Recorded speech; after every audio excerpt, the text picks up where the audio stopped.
Erev Tov les Koulam. Erev Tov, on revient dans notre étude du livre de Shemot.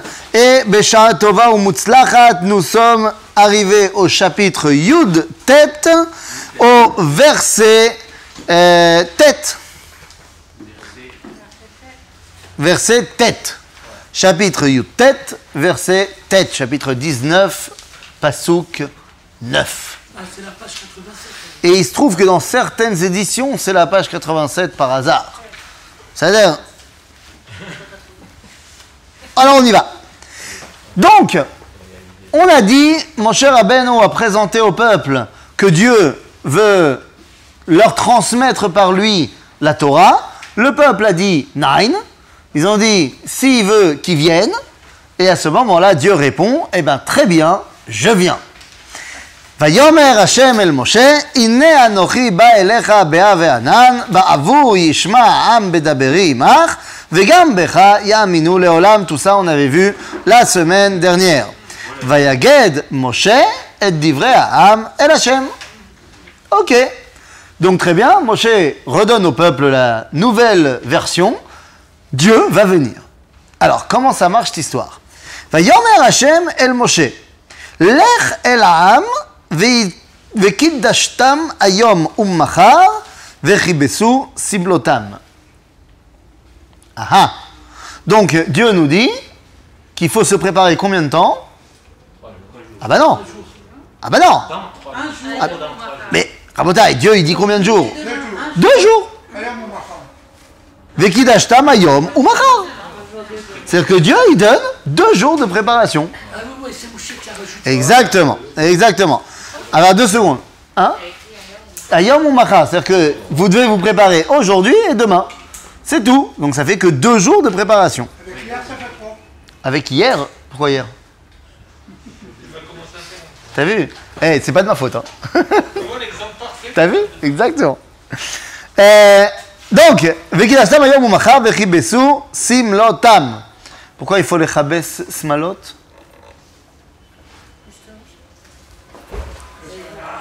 Ça reçoit de la touma. C'est?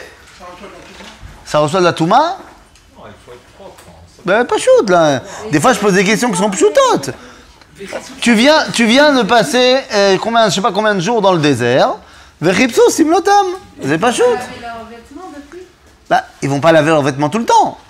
De là est venu le minhag que on doit mettre des beaux vêtements propres pour Shabbat.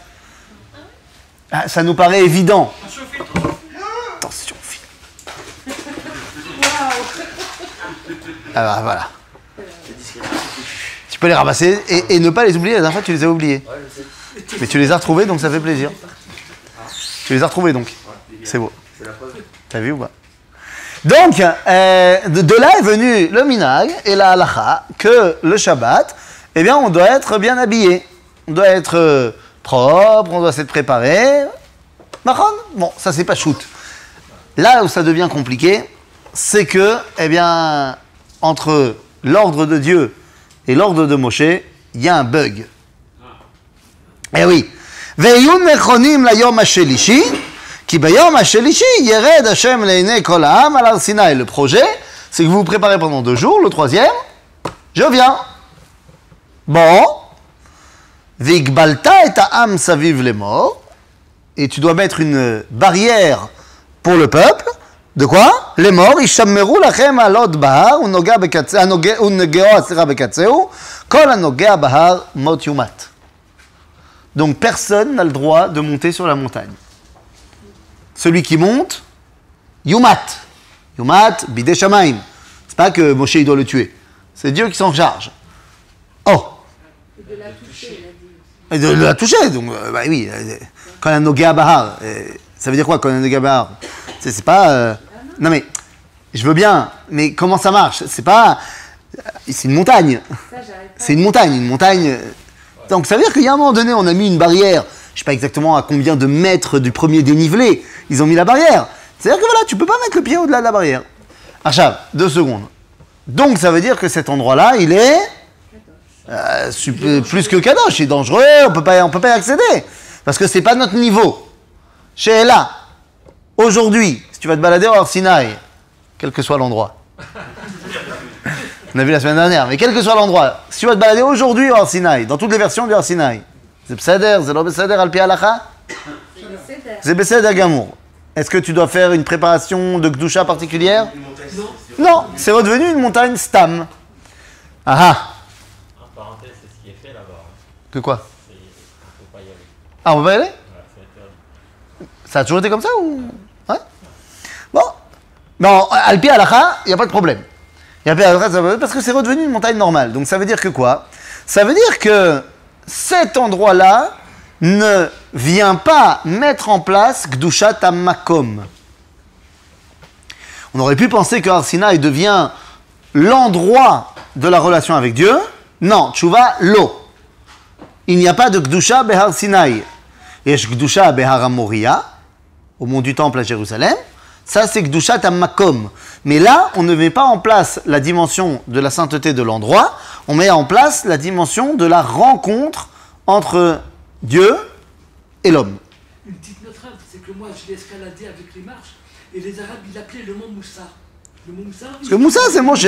Nous, Près du monastère Sainte-Catherine. chez Yé, si c'est là-bas, il faudra que tu t'arranges avec Shabtai. C'est-à-dire, ok. ולא תיגע בו יד כי סקול יסקל או ירוי ירא עם בהמה אם איש לא יחיה וימשוך יובל בהמה יעלו בהר. Donc tant qu'on est là autour de la montagne, personne n'a le droit de la toucher. Sababa. וירד משה... Quoi lapider? Quoi? כי סקול יסקל או ירוי ירא עם בהמה אם איש לא יחיה. Personne n'a le droit de monter. Si tu montes, tu seras lapidé. Là, il y a Hein? C'est pas un peu... La première fois, c'était Bidei Shamayim. Maintenant, il y a une deuxième indication que si tu vas et que tu touches l'otigabo yad, la première fois, c'était Nogea, Baregel. Là, c'est imtigabo yad, c'est comme si tu levais la main sur la sainteté. Alors, on s'occupera de toi, pas seulement Bidei Shamayim. Et là, Moshe, il s'occupera de toi. Maintenant, là, on met en place une séparation énorme entre Dieu et l'homme. Semble-t-il que pour l'instant, l'homme, il n'est pas capable de ne pas avoir cette hazara. D'accord, c'est pour montrer qu'il y a une distance entre le créateur et la créature. Même s'il y a rencontre, il doit quand même y avoir distance. C'est-à-dire, alors très bien, Vayered Moshe minahar el ha'am, vayikadesh otam, vayichabesu simlotam. A priori, tout se passe bien. Sauf que, Vayomer el ha'am, Evo nechonim lishloshet yamim al tigeshu elisha. Donc il y a deux choses que Dieu n'a pas demandé. La première, c'est Eyu nechonim lishloshet yamim et non pas 2 jours. C'est-à-dire Dieu il a demandé 2 jours de préparation et lui il a dit préparez-vous pendant 3 jours. Makara. Non, parce qu'il y a aussi le temps de descendre. Quoi? C'est-à-dire qu'il est, quand il lui dit Hachem, donc la boucher, Non. c'est dans le 3e jour. Non. Le 3e jour, à partir du moment où il se trouve. Non, ça marche pas dans ce que tu me dis. Parce que ça va dans l'autre sens. C'est-à-dire, si tu comptes en plus la descente, ça devrait être encore plus rapide. Ouais, c'est vrai, effectivement. Non, donc ça marche pas. C'est Dieu, il avait dit, préparez-vous pendant... Et puis, ça prend pas si longtemps de descendre de la montagne. C'est le Mont Sinaï, c'est pas l'Everest hein, non plus. C'est clair, à Yom Moumacha. Voilà, Dieu, il avait dit à Yom Umacha, et lui, il a dit 3 jours. De là, nos sages... Oui. Soyez prêts pour le 3e jour. Non. C'est Evu Nechonim, Lishloshet Yamim. Atem tsrim liot bematzav shel Nechonim pendant 3 jours. D'ailleurs, halachiquement parlant, c'est ce qu'on fait. C'est-à-dire que on admet que Mahamad Har Sinaï a eu lieu quel jour? C'est une grande marloquette. Quel jour a eu lieu Mahamad Har Sinaï? On est arrivé Rosh Chodesh. On avait vu ça la semaine dernière. Le 2, c'est le jour où Moshe leur a dit quoi? Leur a dit quoi? Leur a dit ce que Dieu leur a dit, à savoir Mamlechet Kohanim, Goy Kadosh, Am Sgulat, ce que tu veux. Et après, on rentre dans ce qu'on appelle, nous, dans la halacha, Shloshet Yemei HaAgbala. Ok? Shloshet Yemei HaAgbala, c'est le 3, le 4 et le 5 Sivan, où c'est les 3 jours de préparation. Et donc, d'après nous, ce qu'on fait halacha le maaseh, c'est le 6 Sivan qu'il y a eu Mahamad Har Sinai. D'accord? C'est ce que nous on fait. Shavuot. Hein? Qu'est-ce que veut dire on fait? Bah, c'est ce qu'on fait dans la halakha. Shavuot, il n'y a pas écrit qu'on fait Shavuot parce que c'est le don de la Torah. Mais j'ai pas dit ça. J'ai dit que nous, ce qu'on fait concrètement, c'est qu'on fête le Mahamad Har Sinai. J'ai pas parlé du don de la Torah. J'ai dit le Mahamad Har Sinai, on le fête le 6 Sivan. Non, on fait la fête de Shavuot. Et Shavuot, c'est quoi? Je sais pas, il y a que dans la Torah, cette semaine après le Macharat et Shabbat, donc c'est cette semaine. Ouais. Voilà, il n'y a pas écrit que c'est le... C'est pour ça que j'ai pas parlé. Donc j'ai pas parlé. Tu remarqueras que je n'ai pas encore ni parlé de Chag HaShavuot, ni parlé de Chag HaBikurim. Qu'on fête Mahamad Har Sinai. J'ai pas parlé ni de Shavuot, ni de Chag HaBikurim. Tu remarqueras. Je suis d'accord avec toi, je sais ce que tu vas me dire. Je commence à connaître les personnages. Et je sais que tu as raison. Je dis simplement que volontairement, je parle ni de Chag HaShavuot qui vient servir de conclusion à Pessah, et je parle pas non plus de Chag HaBikurim. Je parle de, au niveau de la halakha, nous fêtons le dévoilement du mont Sinaï. Tu l'as appelé Shavuot, toi. Moi, j'ai pas parlé de Shavuot. Il se trouve que ça va s'appeler Shavuot dans la Torah. Et il se trouve qu'en fait, on va faire correspondre le moment que la Torah nous appelle Chag HaShavuot comme étant le jour de Mahamad Har Sinai. C'est ce que la tradition juive va faire correspondre l'un et l'autre. Maintenant, moi ici, je parle que du Mahamad Har Sinai. Je dis dans la tradition juive, tu vas appeler ce jour-là Chag Matan Toratenu dans ta tfila.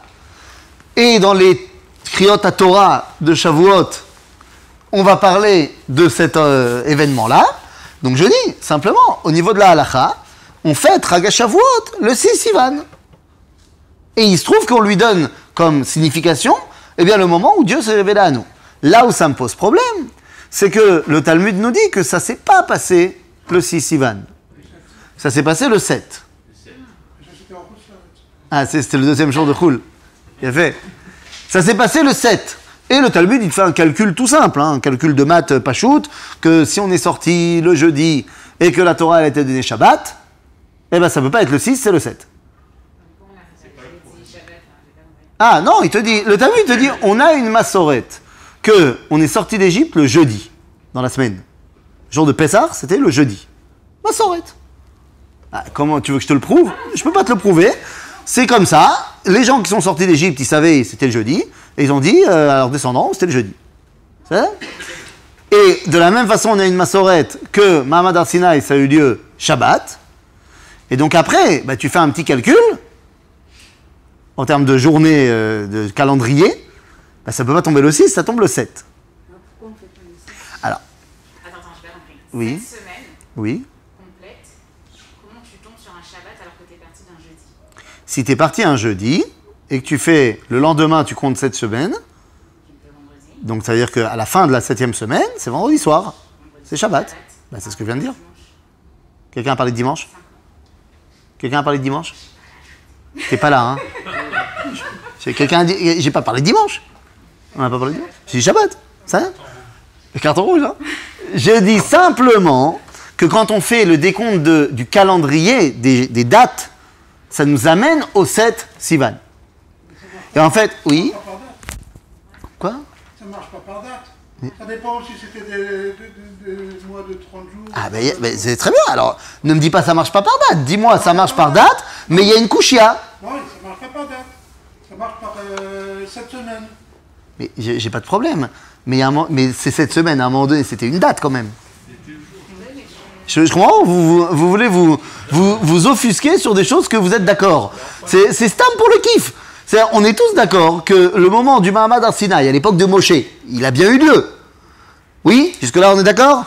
Et le jour où il a eu lieu, c'était un jour. Et ce jour-là, c'était bien une date. C'est tout ce que je dis.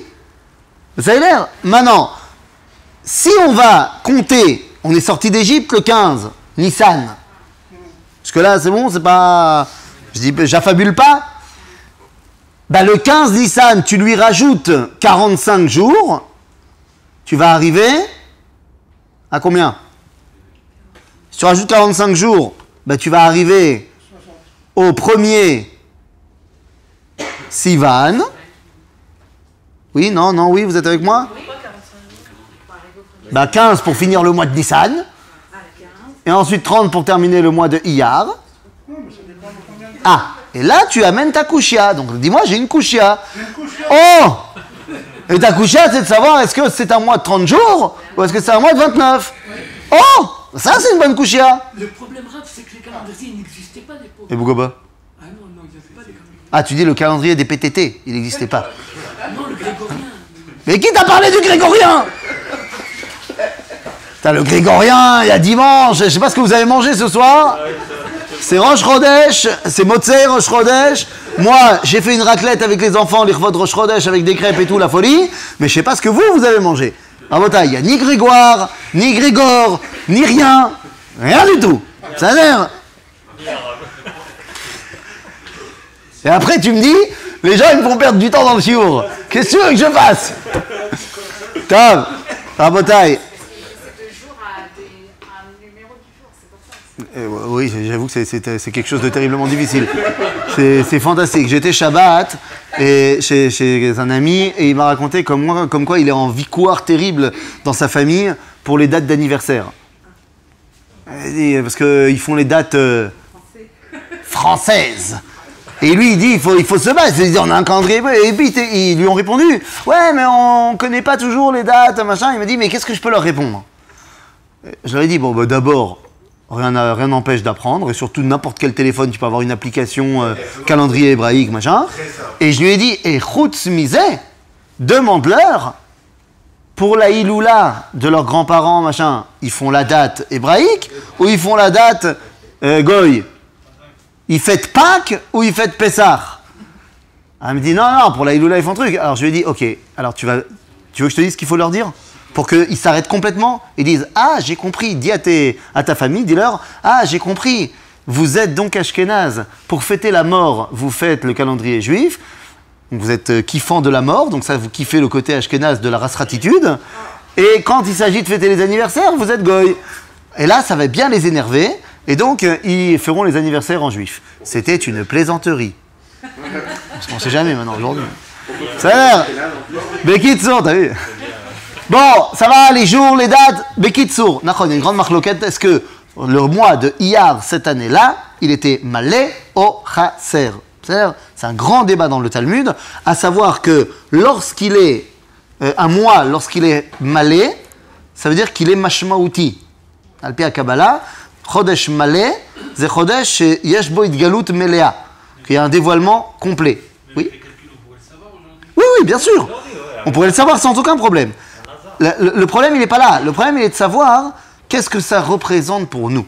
Et en fait, ce qui nous intéresse ici, puisqu'on a un bug d'un jour, eh bien, ça nous va très bien, puisqu'on sait que ce bug d'un jour, il est réglé par le fait que Moshe osif yom mida'ato. Et là, il va falloir essayer de comprendre pourquoi, comment, qui que quoi. Pourquoi Moshe, il a rajouté un jour? A priori, il n'y a pas de raison. Mais pour comprendre pourquoi Moshe, il a rajouté un jour, il faut comprendre, Birklal, pourquoi il y a eu besoin de ces 49 jours, enfin de ces 50 jours. Pourquoi est-ce que, dès la sortie d'Égypte, on sort, on arrive Miram Esses Sukkota, et boum, à Sukkot, Dieu il nous fait Mahamad Arsinaï. Lamallo. Alors, vous le savez, je vous apprends rien, d'après la tradition d'Israël, il fallait se nettoyer un petit shlouk. Se nettoyer de quoi? Eh bien, de l'Égypte. Se nettoyer de l'Égypte. Or, d'après Chazal, on était descendu au 49e degré d'impureté de l'Égypte, ce qui veut dire, ça ne veut pas dire grand-chose quand on n'y comprend pas grand-chose, mais ça veut dire tout simplement qu'on était des Égyptiens jusqu'à la moelle. C'est-à-dire, il faut apprendre à redevenir hébreu et se déségyptianiser. Ça prend, semble-t-il, 49 jours pour se déségyptianiser, pour passer des 49e degrés d'impureté au même tête sha'are bina, pour atteindre les 49 degrés de connaissance, de discernement. Ok? Même tête sha'are bina. En vérité, il n'y en a pas 49, il y en a 50. Mais ce dernier palier de bina, ne'elam mi'itanu. On ne le connaît pas, on n'y arrive pas. Chutz, nous dit le Talmud, mi Moshe. Sheu hachacham mikol ha'adam, avant Shlomo. Et donc Moshe, lui, niglalo, ashar nun. Moshe, lui, il est arrivé au dévoilement du nun. Et donc Moshe, il dit, moi je ne peux pas recevoir la Torah qu'à 49 degrés. Moshe osif yom mida'ato. Mikoach da'ato. C'est pas, il a eu envie. C'est, je peux pas faire autrement, les gars. Moi, je suis désolé, je suis obligé de monter au Noun. Je peux pas ne pas monter au Noun. Je suis obligé de monter au Noun, donc moi je monte au Noun. Mais je comprends pas, lui, il peut pas être au Noun alors que les autres, ils sont pas encore. Comment ça, il peut pas? Lui, il est déjà. Eh ben oui, c'est ça. Les autres, ils sont- Ce que tu dis, c'est le drame moïsique. Je sais pas comment on dit, mosaïque. Le drame mosaïque. C'est le drame de Moshe. Toute sa vie, ça a été ça. Qu'il est là et eux, ils sont là. Nachon. Maintenant, t'inquiète pas. Moshe, aussi Yom Midaato, dans la tradition juive, depuis Moshe jusqu'à aujourd'hui, on est redescendu à 49. Et donc, bien que Mahamad Har Sinaï ait eu lieu le 7, nous, on le fête le 6. Ça a l'air? Capiche? Sauf quoi? Mais non, on fête aussi le 6. Mais ça, non. Alors, si j'ai bien compris, c'est parce qu'on n'est pas du niveau du 50. Exactement. Ok? Yofi. Une petite question rare, quand Moshe il ressuscitera Bezrat Hashem, il aura toujours un niveau qui sera supérieur aux autres. Ou alors on aura grandi. On verra. Ça va?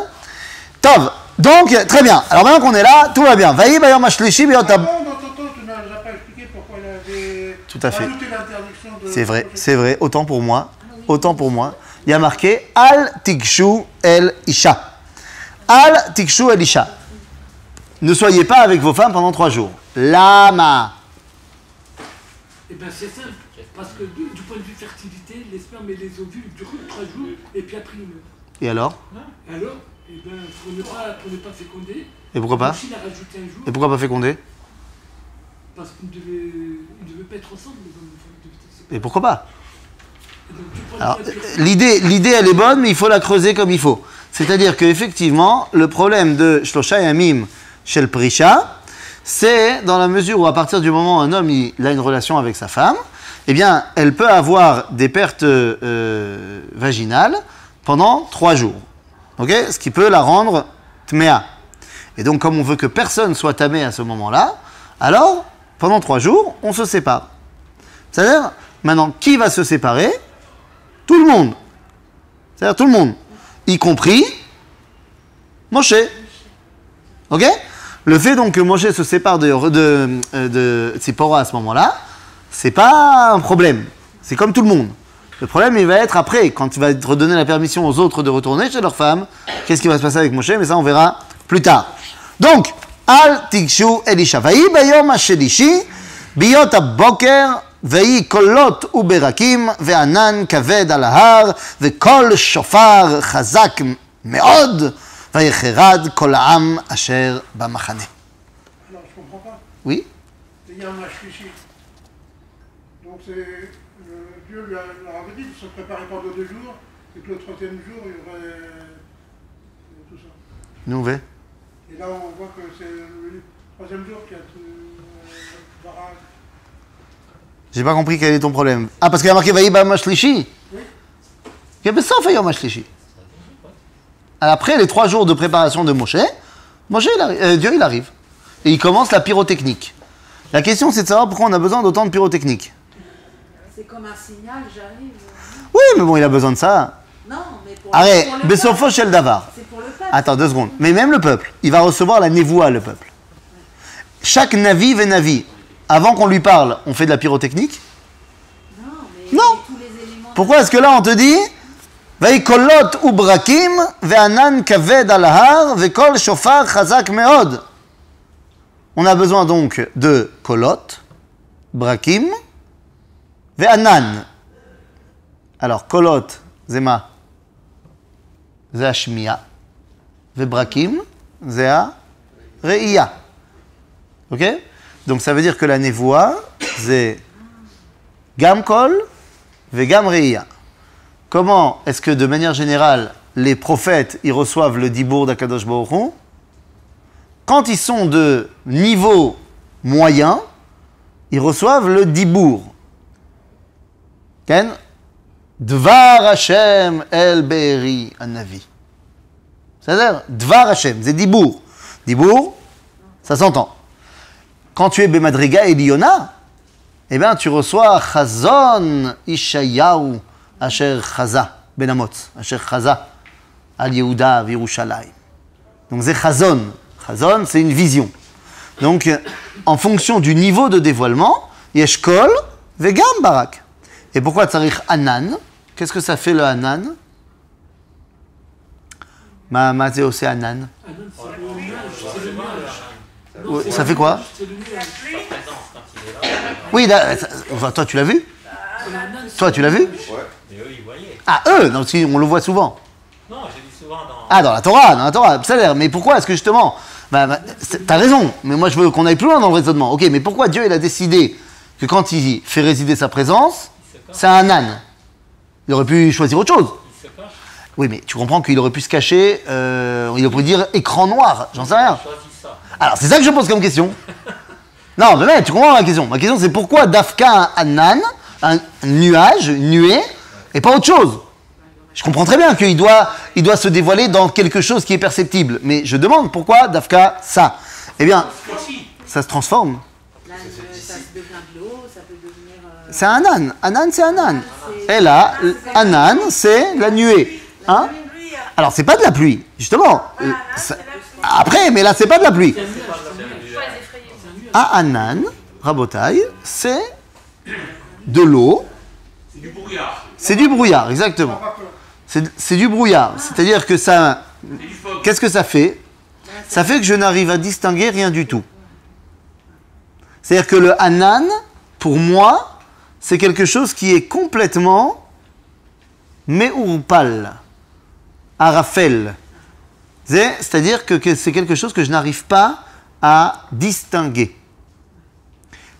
Eh bien, quand on parle du dévoilement divin, c'est évident que c'est quelque chose qui n'est pas distinguable, mamash. Ze'akol me'uchad. Tout est uni dedans. C'est une grosse soupe. On n'y comprend rien. Nachon. Parce que nous, on n'arrive pas à comprendre véritablement la dimension de Echad. D'accord? Et donc, maintenant qu'on a ça, yesh kol shofar chazak meod. Waouh, nous dit Chazal. D'où il vient ce shofar? C'est la corne droite du bélier de la Akedat Yitzhak. Et la corne gauche, on la garde. Pourquoi? Pour que le Rav Goren il puisse la sonner quand il arrive au kotel. Quoi? Est-ce que c'est vraiment la corne gauche, machin? Je sais pas. Mais ce que je sais, c'est que cette corne gauche, nous dit Razal, c'est la corne qui sera utilisée dans Va'aya bayom ha'u yittaka beshofar gadol va'ayu ha'ovdim be'eretz Ashur va'nidachim be'eretz Mitzrayim ve'ishtachavu la'ar Hashem v'Yerushalayim. C'est-à-dire le son du shofar du kibbutz Galouyot par excellence, ça sera la corne gauche du bélier de Yitzhak. J'ai envie de voir dans le son du shofar du Rav Goren cette corne gauche. Mais ça, ce n'est que mon avis. Parce qu'il y en a eu beaucoup, entre-temps. De quoi? Des sons de shofar? Entre Abraham et... Oui, évidemment, non mais d'accord, mais attends, il n'y en a pas eu beaucoup des sons de shofar qui résonnent aussi avec mamash la notion de kibbutz Galouyot. Je parle pas du shofar qu'on sonne à Rosh Hashanah tous les ans. Parce que là, dans le Navi, on te parle de Vaya, Bayom Ha'u Yitaka Beshofar Gadol, et qu'est-ce qui va se passer? Vayu Ha'ovdim Be'eretz Ashur V'nidachim Be'eretz Mitzrayim, Ve'avo Ve'ishtachavu B'Har Hashem Yerushalayim. C'est-à-dire que le but du jeu, c'est kibbutz Galouyot.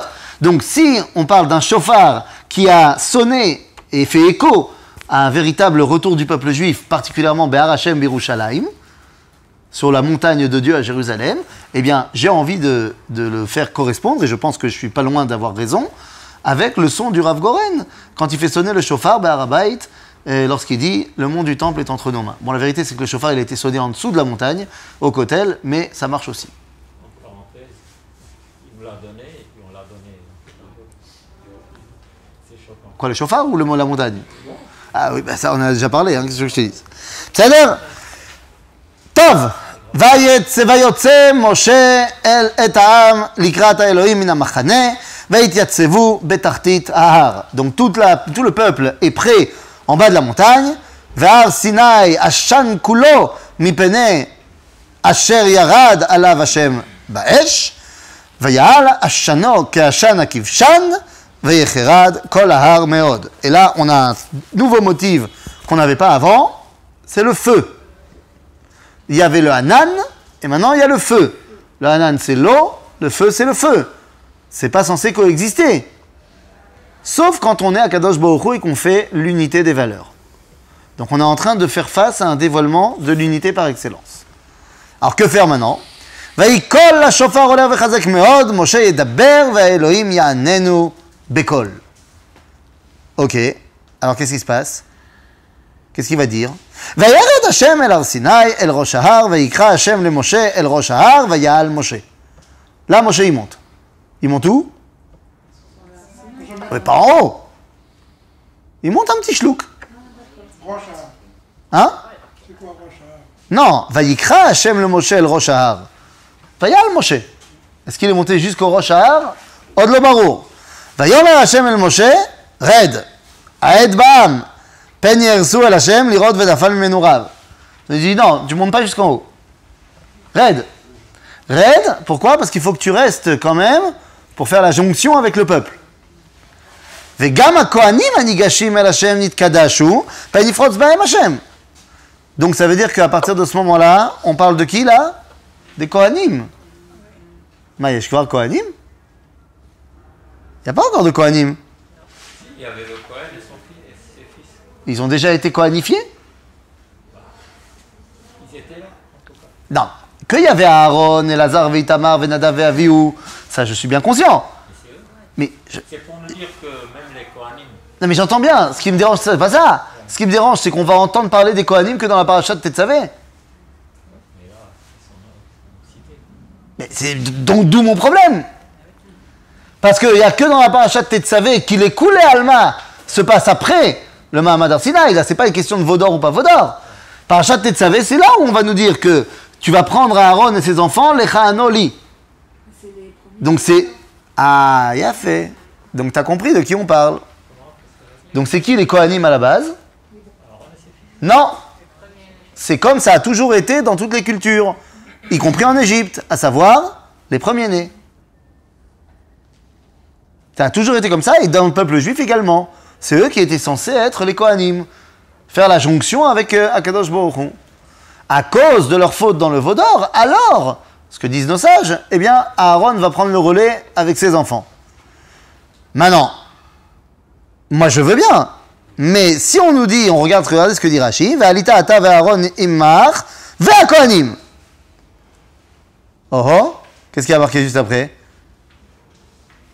C'est le verset juste après, hein, Ken? Je reprends juste le verset. Vayomer Moshe el Hashem, lo yuchal ha'am la'alot el har Sinai, ki ata edota banu lemor, akber et ha'am vekidashto, ve'ata, vayomer elav Hashem, lech red ve'alita ata ve'Aaron imach ve'akohanim, ve'aham al yersu la'alot el Hashem, pen yifrotz bam. Si Aaron fait déjà partie des Kohanim, alors ça marche pas. Donc de là, on a la preuve que les Kohanim, c'est pas encore Aaron et ses enfants. C'est Nadav. Nadav, oui. Nadav, le fils de Aaron. Oui. Ça c'est bon, ça passe. Hein? Aaron, il est Bechor. Ah bon? Non, je sais pas. Ben non, il y a Myriam. Ah. Tu l'as oublié? Tu te rappelles pas? Hein? On en a parlé Shabbat. Bekitsour, donc, Zéa Kohanim, Ve Aaron. Et là, on est prêt. Tout est mis en place, la panoplie est mise en place. On peut y aller. Vayered Moshe el ha'am, vayomer alehem. C'est bon, on est prêt? Yalla. Vayidaber Elohim et kol hadevarim ha'ele lemor. Et là, on commence les 10 commandements. Aseret hadibrot. La question qu'on doit se poser tout de suite, c'est pourquoi on a besoin de Aseret hadibrot? C'est-à-dire, ma question, c'est pas pourquoi on a besoin du dévoilement, ça on a compris. Mais pourquoi on a besoin de 10 paroles? Bah, Dieu ne peut pas se dévoiler en une grosse parole? Oui, mais le problème... Attends. Oui? Exactement. Par rapport aux 10 paroles de la création. Pas shoot. Il se trouve qu'il y a aussi les 10 plaies, mais l'origine de la base, c'est les 10 paroles de la création. Be'asara ma'amarot nivra ha'olam. Mais attention, comment tu sais qu'il y a 10 paroles dans la création? Parce que Pirkei Avot, il t'a dit? Il y a marqué dans Pirkei Avot, Be'asara ma'amarot nivra ha'olam, chapitre 5, Mishnah Aleph. Alors là, peut-être par rapport au diplôme, non? Non. Il y a marqué dans la Torah, Elohim, Vayomer Elohim, dans la création, dans Bereshit. Et combien de fois il y a marqué? 10 fois. Ben voilà, il y a marqué 9 fois. Il y a marqué 9 fois. Il n'y a pas marqué 10 fois, Vayomer Elohim. Il y a marqué Vayomer Elohim Yehior, Vayomer Yirakia. 9 fois. Comment on fait? Top, Asraza nous disent, non mais t'inquiète pas, Bereshit, Name Ma'amar Hu. C'est aussi une parole. C'est juste que, à l'époque de Bereshit, il ne peut pas dire Vayomer, parce que Vayomer induit que tu parles à quelqu'un. Or, avant la création, il n'y a personne à qui parler, donc il ne peut pas dire Vayomer. Et là, Bereshit, c'est aussi une parole. Donc on a 10 paroles, mais on est obligé de voir la différence qu'il y a entre Bereshit et les 9 autres. Donc, il va falloir mettre aussi en surbrillance une différence entre le premier des Aseret Adibrot et les 9 autres. Ok, ça on va le faire. Mais on a compris que donc comme il y a Asara Ma'am Marot, il faut également Aseret Adibrot. D'accord? Vous avez dit ces trucs. Mais sauf qu'on l'a dit en français, et en français ça passe. Parce qu'on a dit il y a 10 paroles qui ont créé le monde, donc on a besoin de 10 paroles dans les 10 commandements. Mais sauf que voilà, en hébreu on dit Be'asara Ma'am Marot, Dieu il a créé le monde, et il s'est révélé Be'aseret Dibrot. C'est pas la même chose, un Ma'amar et une Diber. Ma'amar, ça cache Dieu. Puisque par Asara Ma'amarot, il a créé le monde. Or, regardez le monde autour de vous, ben on ne voit pas Dieu, sauf toi. Mais les gens normaux, qui sont moins élevés que toi, non mais j'y ai repensé à ce que tu m'as dit et peut-être que j'ai mal expliqué. Et je te le redis maintenant. Le fait que quand toi, tu vois autour de toi et que tu arrives à y voir le signe, la main de Dieu, tout ce que tu veux, c'est parce que tu as grandi dans une culture, pas que au Beth Midrash, mais dans une ambiance dans laquelle on t'a dit que celui qui a créé le monde, même si on ne te l'a pas dit à toi directement, tu fais partie d'un monde dans lequel c'est built-in, c'est mouvené, ça fait partie du package de ton éducation, que Dieu il a créé le monde et que Dieu il gère le monde. Même si c'est pour le rejeter, même si les gens ils veulent ne plus être religieux, ça fait partie du concept même de la création. Et donc à partir du moment où tu sais ça, eh ben alors tu peux rattacher ce que tu vois à Kadosh Baruch Hu. Mais si tu ne viens pas de ce milieu-là, en Chine, on ne rattache pas la nature à Dieu. Dans les îles de Papagonie orientale, on ne rattache pas la création, le lever de soleil, à Dieu. Parce que la massorette du Tanakh, elle n'est pas là-bas. Ok, mais toi, oui. Donc tout ça pour dire que la nature que Dieu a créée, elle est super, mais elle le masque. Donc les Mahamarot cachent Dieu. Il faut donc des 10 brotes pour le dévoiler. Comme il s'est caché par 10 Mahamarot, il y a eu donc 10 écrans placés, il faut percer 10 trous. Donc il faut 10 paroles. Maintenant qu'on a compris ça, alors on comprend cette phrase qui est mentionnée dans le Talmud, qui nous dit « Kol ha-omer davar beshem omro, mevi geoula laolam » Tout celui qui transforme le ma'amar en diber, à omer davar, omer ça vient de ma'amar, davar ça vient de dibour, mevi geoula laolam, parce qu'il dévoile Dieu. D'accord? Ok. Bon, bah alors on est bon. On peut y aller maintenant. On a dit, l'objectif numéro 1 du dévoilement, c'était quoi? D'authentifier la shlichut de Moshe. D'accord? Vous vous rappelez? Il a dit, Ken, Vaishma ha'am bedabri imar, vegam becha ya'aminu leolam. C'était pour ça tout le projet. C'est-à-dire? Donc, la première des 10 commandements, des 10 Aseret Adibrot, est là pour authentifier Moshe. Pour dire que c'est bel et bien lui, et par lui que ça va passer. La première, c'est ça? Eh ouais. Ah, j'en ai Tu vas penser laquelle? identifié Hachem. Oui, mais on a dit, le projet des 10 commandements, à la base, c'est pour dire que c'est Besséder, c'est vrai que je parle à Moshe. Oui, mais ça va plus loin que ça, non? Quand Dieu il a dit à Moshe pourquoi il allait se dévoiler, il lui a dit Va'avour yishma ha'am bedabri imach vegam becha yaminu leolam. Pour que le peuple m'entende te parler et qu'ils aient donc la émouna en toi tout le temps. C'est ça le programme. Donc, il faut bien le réaliser, le programme. Ce qui veut dire que le premier des 10 commandements, c'est ça qui vient répondre.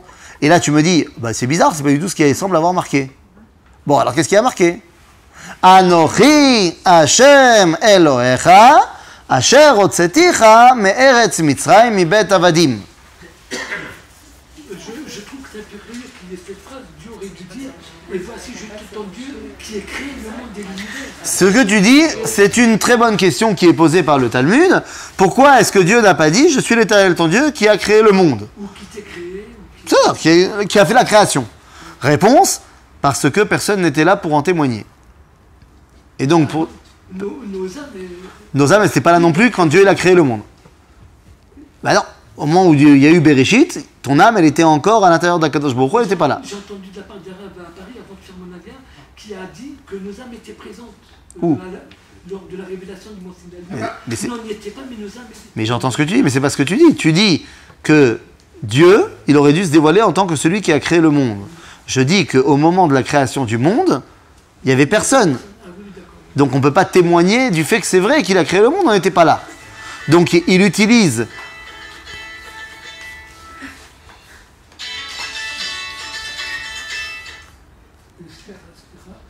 Et je le mets en vélo. Eh bien avec plaisir.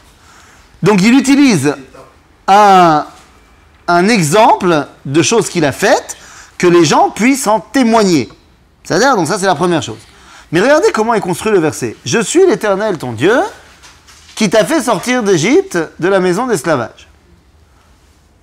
Ça ressemble comme deux gouttes d'eau au niveau de la construction grammaticale de la phrase, comme si Dieu avait dit « Salut, je suis Yossi, tu te rappelles, on s'est vu hier au chouk. » C'est-à-dire que Dieu se révèle à moi par rapport à une référence qui s'est passée entre nous deux dans le passé. Ok? Maintenant, si je t'ai rencontré Yossi hier au chouk et que je te revois aujourd'hui, est-ce qu'il y a un doute si tu vas me reconnaître ou pas? Non. Bah non, a priori non. Ça dépend. Bah, si on s'est vu hier. Oui, mais là, c'est Dieu. Si tu es déguisé. Ah! Donc ça veut dire que tu dis, si j'ai besoin de te dire, hé, tu vois, c'est moi, c'est que la façon dont j'apparais à toi maintenant est différente de la façon dont je t'ai apparu hier. Tu dis, il s'est déguisé. Et bien c'est exactement ce qui s'est passé. Nous dit Rashi, pourquoi est-ce que Dieu il dit, je suis l'Éternel ton Dieu qui t'a fait sortir d'Égypte, au-delà du fait qu'ils peuvent en témoigner? Ils disent, parce que la façon dont tu m'as vu te libérer d'Égypte, par Moshe, mais c'est quand même moi qui ai fait du boulot, les 10 plaies, la mer Rouge. C'est ça, ils ont vu Moshe. Non, ils n'ont pas vu que Moshe, tu as raison, mais ils ont vu que Moshe, il était Avdo chez le Mishéou.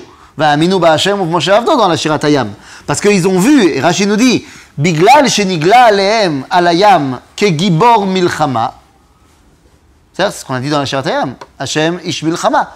C'est-à-dire qu'on a vu Dieu, comment il s'est dévoilé à nous dans la sortie d'Égypte, comme un Ramatkal, comme un chef d'état-major, avec des muscles, chaval al-azman. Aval po, nigla elenu ke zaken malé rachamim, s'est dévoilé à nous ici dans le Mont Sinaï comme un Rosh Yeshiva. Shema, shne Elohuyot yesh. T'aurais pu penser qu'il y a deux dieux. Il y a le dieu guerrier et il y a le dieu Rosh Yeshiva. Az non, sache que Ani asher hotzeticha me'eretz Mitzrayim ve'alayam. C'est moi qui te donne la Torah maintenant. C'est moi qui me dévoile la Torah maintenant. Donc ça veut dire que yesh ichud amidot gam gibor milchama ve gam zaken malei rachamim ze Ani. En quoi ça nous fait authentifier Moshe? Eh bien parce que qui ai-je choisi, moi le gibor milchama, pour faire le boulot de la sortie d'Égypte? Moshe. Et ça, vous avez vu que ça a marché.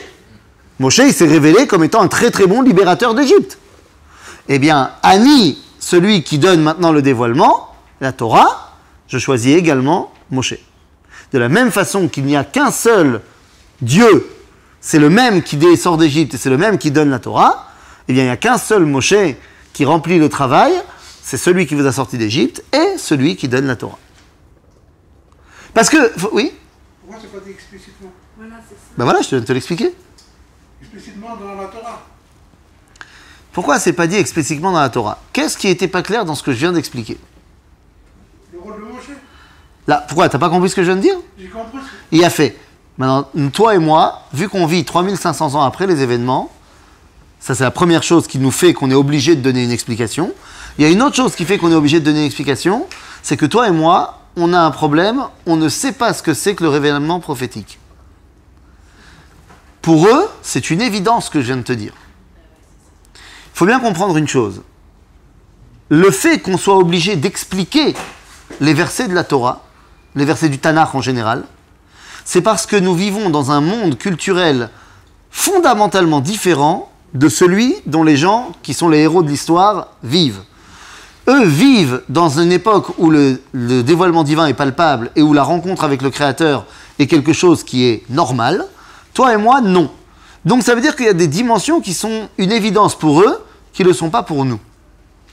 Exemple, Pachout.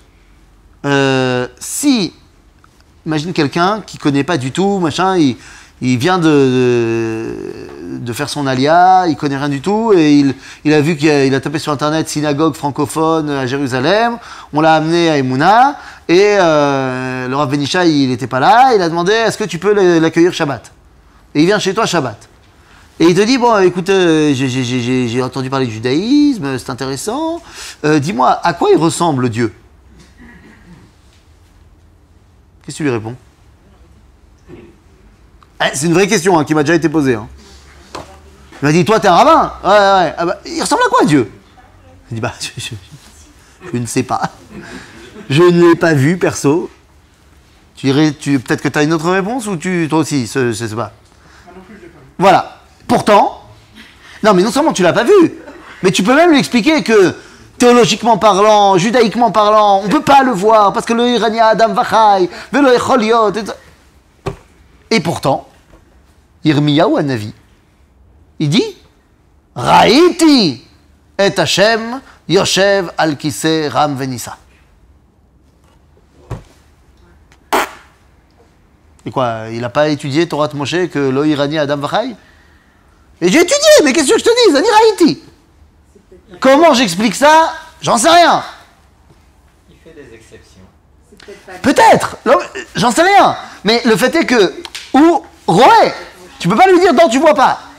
Comme lui l'a vu, c'est pas forcément comme un autre. C'est sûr que c'est pas comme ça. Bien sûr, mais il n'empêche que son expérience, elle est vraie. Seulement, la façon dont toi tu la comprends, c'est machou achère. Ok? Comme Roy Metakonot. Comme Roé Metakonot, exactement. Et ça, je sais pas ce que c'est que ce verset, mais tu as raison. C'est ça? Mais là, on explique tout. Oui, on essaye. Oui, on essaye. Pas facile. Il n'y a pas une explication de ce qu'ils ont perçu? Bien sûr. Il y a, alors? Bah, c'est ce que je viens de te dire. Oui. Ils ont perçu Ils ont perçu? Zaken Malé Rachamim, un Rosh Yeshiva. Ils ont vu un truc qui ressemblait au Rav Benishai.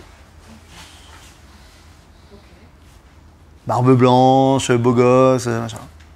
Par contre, quand ils étaient sur la mer, ils ont vu un truc avec un béret comme ça de côté, un couteau dans les dents, et le flétop ici, et le tavor dans l'autre main, et il avait les 3 grenades dans la bouche. Avec le couteau, ça fait beaucoup. Ouais, bah ça fait une grande bouche.